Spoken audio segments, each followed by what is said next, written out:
and they've stayed here. Have you ever heard of the Delisandre Bait Cave? If you go out toward Galveston, you'll see a little, you know, right before you get to Bayou Vista, if you look over to your left, there's a little tiny camp. He's nodding his head. And it's called Delisandre Bait Camp. There's also a street in Hitchcock called Delisandre.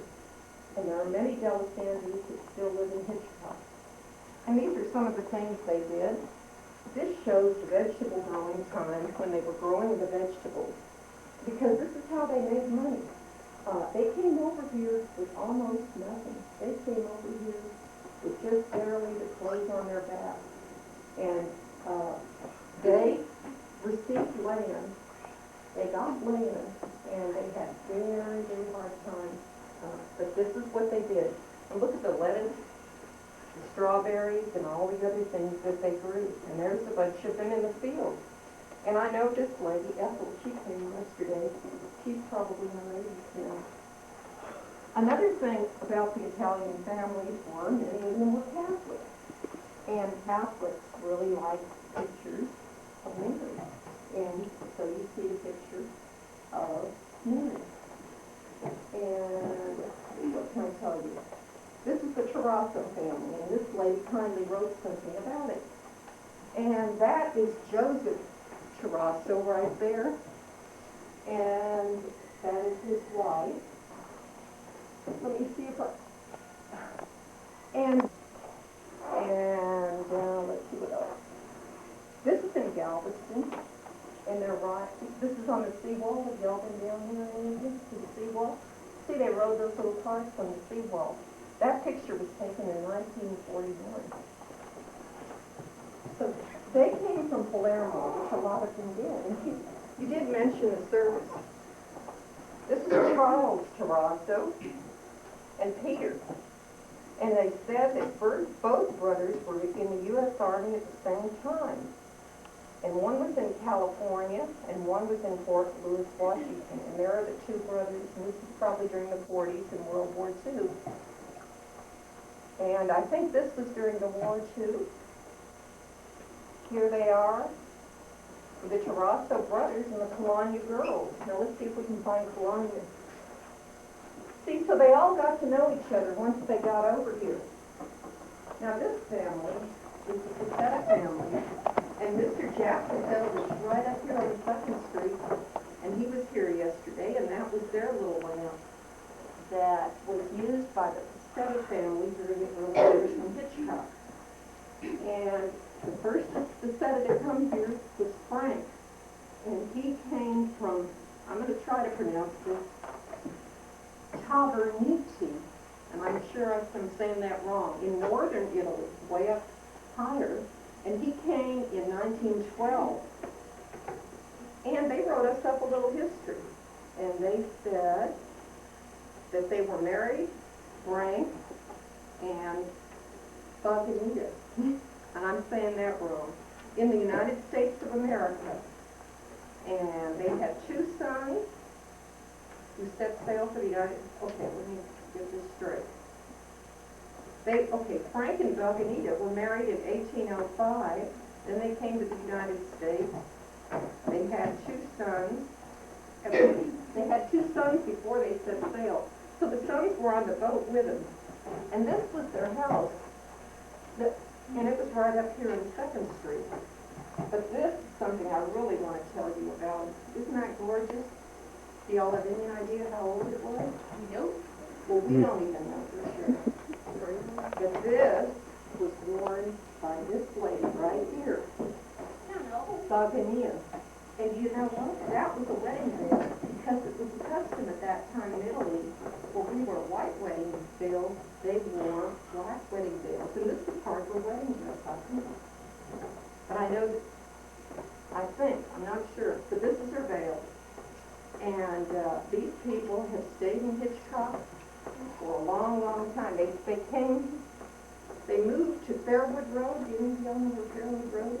Okay, that's where they had their first home in Hitchcock, over there on Fairwood Road. And then later, they purchased a house on 2nd Street. So that's the Cassetta family. This is the Cologna family. And this was one of the first stores in this area. And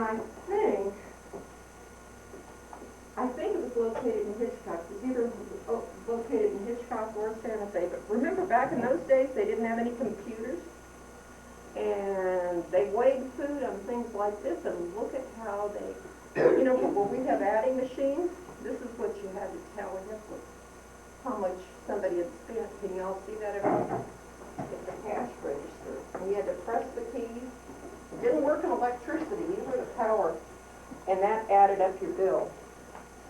And these were the people at Tremillis, Tombrilla Jordan grocery store. Now, I know there's a lot here, but I want you to see it. This picture, these people came from Italy. And then that was John Lamonaco, Anna Colonia, and Vincent Lamonaco. This was the family quilt. And I don't know how old the quilt is, but I think it's in beautiful condition. And it's been in the family for years and years and years and years and years. And now we get over to the Lola family. And I just want to show you this picture. This was a wedding dress. Wasn't that beautiful? And that was one. You know, I don't have any on yet. But I think her niece was here. But isn't that a beautiful wedding dress? This was probably, my guess is in the 1930s. And that's the way that they left the wedding. I just love that picture. Now, we're over to the Prino family. And I can stick up this board. You can see it better. Did any of you know where Prino Street is? Have you seen Prino Street? Okay. It was named for these people. And they did a lot of farming. And it's a family of 10. There were 10 people in that family. And that is Grandma Prino. Can anybody find the grandma? Let's see where the grandma is. Yeah, there's the grandma. And let's see. This is the original immigrant. This is Joseph Prino. And one thing to remember about Joseph, it's very important. He was the very first Italian settled in Hitchcock. And after he settled here, he invited a lot of other people to come here because he said the crops were good and we grew well. And let's see when Joseph came. Can you read up here? The date of immigration, circa. You don't know why you say circa? Circa means about. If we don't know for sure, we just say circa. So, date of immigration was 1887 for this gentleman came in. Long time ago. And he told a lot of his people come to and make things later. Here's their house when they had a house over on Prino Street. You can barely see it. And this picture was given to me by a lady, the only one of the Prinos left. She's 92 years old. And she wanted to come from Austin to see this program, but the weather was so bad yesterday she couldn't even come. But she saved this. This was probably done in the 1940s, and she's held on to that little clipping all these years. But that was their house, and it was out on Prino Street. Okay. I bet you want to know about the rock. You want to know about those rocks?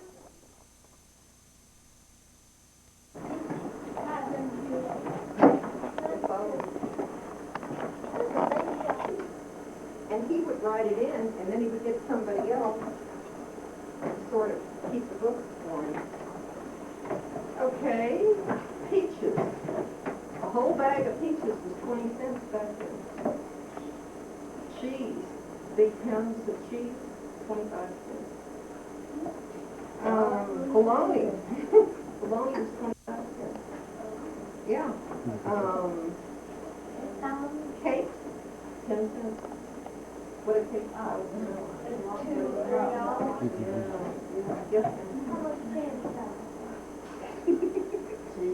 You know what? You need to go ask that lady, but I don't think it was much. How much did it cost when you were And What? he was a little boy in the 1940s. How much was candy then?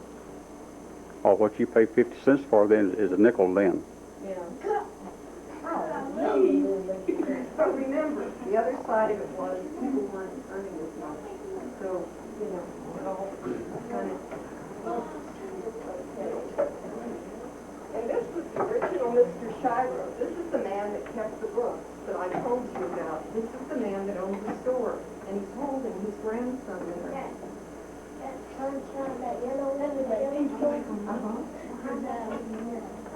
Yeah, matter of fact, that yellow store used to be the library. He's holding his grandson, and I understand that he only lived about 3 years after that. And you know what his mother told me? She said he was his very favorite grandson, and probably if Grandpa Shiro had lived longer, that they would have been very, very close. Wasn't he cute? Look at all his little curls. He's a cute little boy.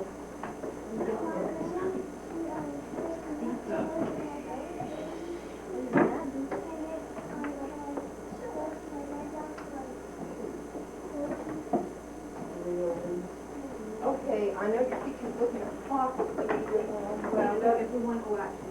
Okay, I'm going to just speed it up, and Ganado family's here. This is a hand water pump that was used for pumping well water.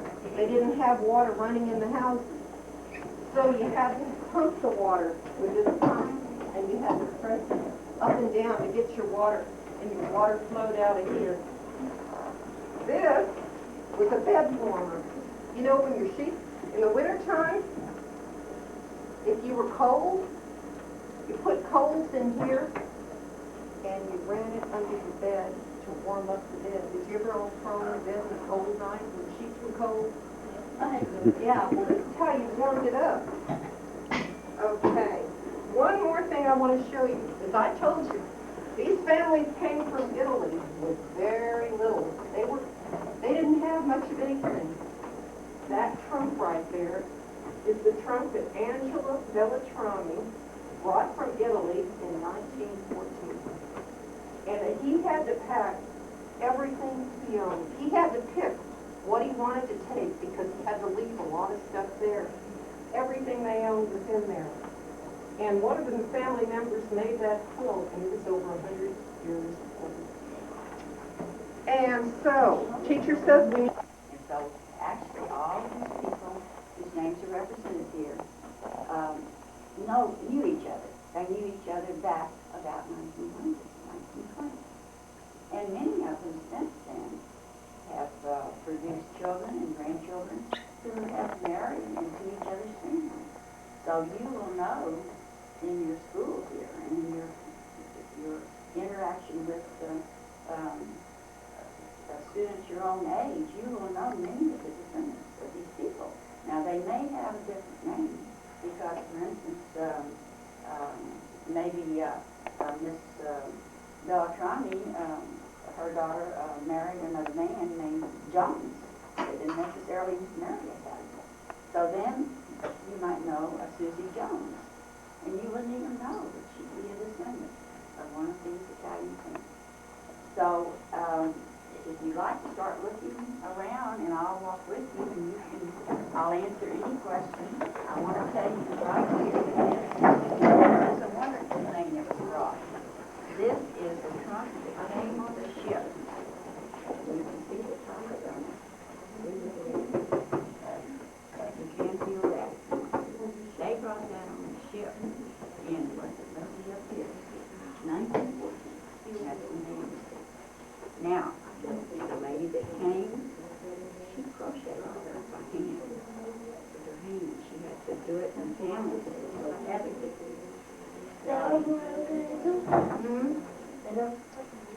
It was. Oh, no, I don't think it was. All of this, they made by hand, and that's their parents, that's the parents.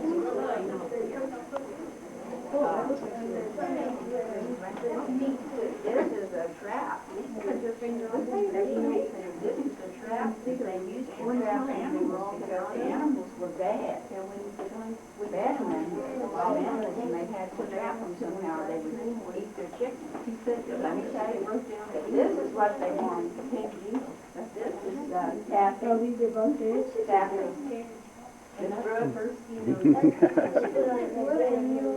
That is the ship they came over on. It's the Aquitania. You might know about the Aquitania because that was important in the war. I wanted to point out, Ms. Brooks, I wanted to point out the bed warmers that they're all scattered down. Can you all come over here? We wanted, Ms. Pearson wants to show you the bed warmer. So Let me come show you over the- close to her, give her room to get in. Thank you, thank you. This is a bed warmer. And you see, you put, I can get this up, but it's not right. You see, you can still smell the charcoal that was in there. They would warm this. And they would put it in the bed. To get the bed warm. Didn't have any fire. So it was important.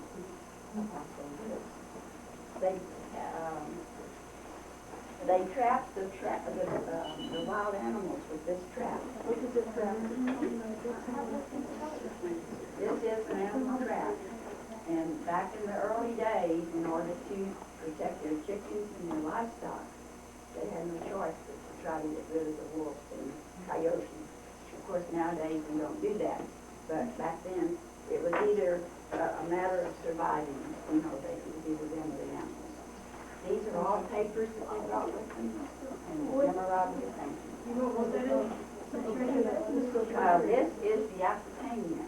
It was a very important ship in the Cunard line, and they came, and you can read about it. And this is our copy of the book. This is, I know what I do.